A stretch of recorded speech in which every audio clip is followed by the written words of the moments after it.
Sa edukasyon, wika ay gabay sa pagkatuto. Pedagogy ang paraan ng pagtuturo, metalinguistic awareness ang kakayahang suriin at pag-isipan ng wika. Diglosya naman ang paggamit ng formal at informal na wika sa lipunan. Sa ganitong paraan, nagiging epektibo ang pagtuturo at pag-unawa ng mga estudyante.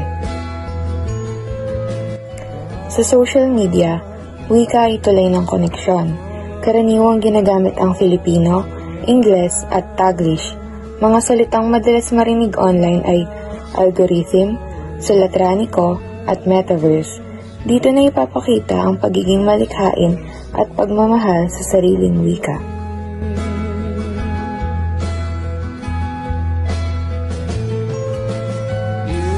Ang pamahalaan ay nagbibigay serbisyo sa publiko.